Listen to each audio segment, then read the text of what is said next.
আসসালামু আলাইকুম। আমি আজ মুখে স্বাদ লেগে থাকার মতো বাঁধাকপি দিয়ে পাকোড়া বানিয়ে দেখাবো। সেজন্য আমি একটা বাঁধাকপির অর্ধেকটা নিয়ে নিলাম। এখন বাঁধাকপিটা পলে নিব। চিকন করে পলে নিতে হবে।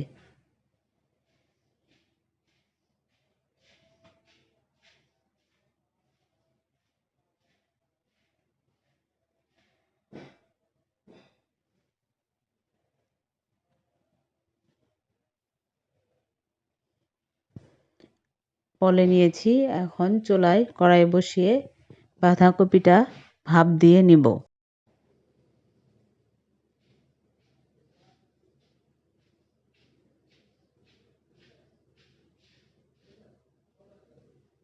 ভাপ দেওয়া হয়ে গেছে। এখন পানি ঝরিয়ে চিপে নিব। চিপে নিয়েছি। এখন দিয়ে দিলাম আদা বাটা, দিয়ে দিলাম রসুন বাটা। আমি যে মশলাগুলো ইউজ করতেছি আপনারা সেগুলোই ইউজ করবেন। দিয়ে দিলাম কাঁচামরিচ কুচি, দিলাম পেঁয়াজ কুচি, ধনেপাতা দিয়ে দিলাম, স্বাদ মতো লবণ দিলাম, জিরার গুঁড়া দিয়ে দিলাম, দিয়ে দিলাম ধনিয়ার গুঁড়া, চালের গুঁড়া দিয়ে দিলাম। চালের গুঁড়াটাই ভালো হয়, মুচমুচে হয়।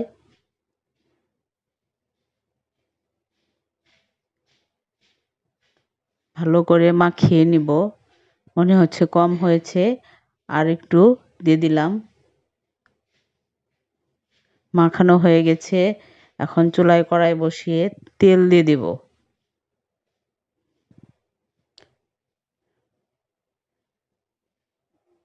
তেল গরম হয়ে আসলে একে একে পাকোড়াগুলো দিয়ে দিব। এই পাকোড়াটা বিকালের নাস্তায় আপনারা খেতে পারেন এবং গরম ভাতেও অনেক টেস্ট লাগে।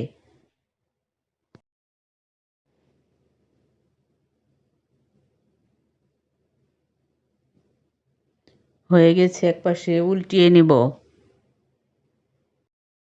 এই পাকোড়া অনেক মুসমুসে, টেস্টি এবং পুষ্টিকর খাবার।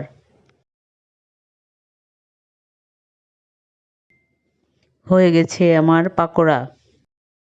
আমার এই রেসিপিটি যদি আপনাদের ভালো লেগে থাকে আমার ইউটিউব পেজে সাবস্ক্রাইব করবেন এবং ফেসবুক পেজে ফলো দিয়ে রাখবেন, লাইক করবেন, কমেন্টস করবেন, শেয়ার করবেন। আল্লাহ হাফেজ।